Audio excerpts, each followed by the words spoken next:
Today we're taking a closer look at the Ferrari 365 GTC4 from 1971, reproduced here in 1/64 scale as part of the Centauria Ferrari GT collection.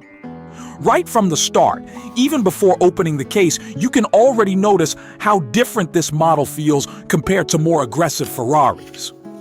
The proportions are longer, softer, and more balanced, giving it a very distinctive Grand Tourer presence. Removing the protective case, the model immediately reveals its clean lines and understated character. The paint finish is smooth and consistent, with a classic red tone that fits perfectly with the era.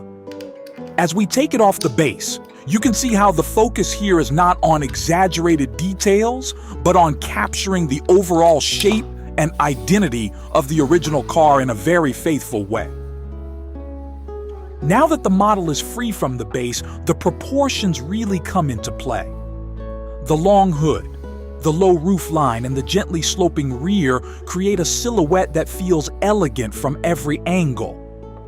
Rotating the car slowly, you can see how the lines flow continuously without interruptions, which is exactly what defines this type of classic Ferrari design.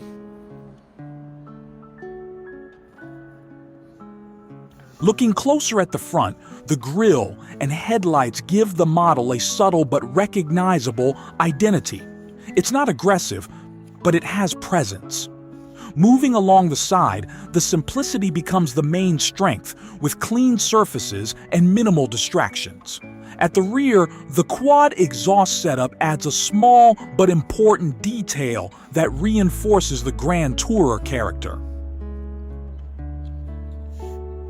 As the camera moves in for closer shots, the balance of the model becomes even more evident. The wheels, stance, and overall proportions work together to create a very cohesive look. The details are simple but effective, and the model manages to capture the essence of the original car without overcomplicating anything, which is often the key at this scale.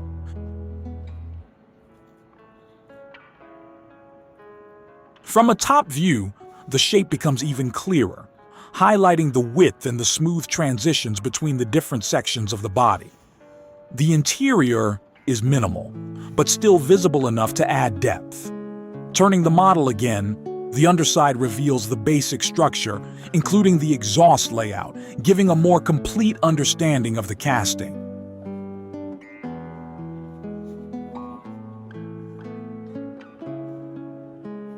Placing the car into the diorama completely changes the perception. Suddenly, the proportions make even more sense. Surrounded by a realistic environment, the Ferrari feels like it belongs there. Moving it between different parking spots, you can see how the car interacts with the space, maintaining its presence without needing to dominate the scene. Adjusting the position slightly, the car finds its place among other vehicles, and the contrast helps highlight its design. The long body and low stance stand out naturally, even in a casual parking setup.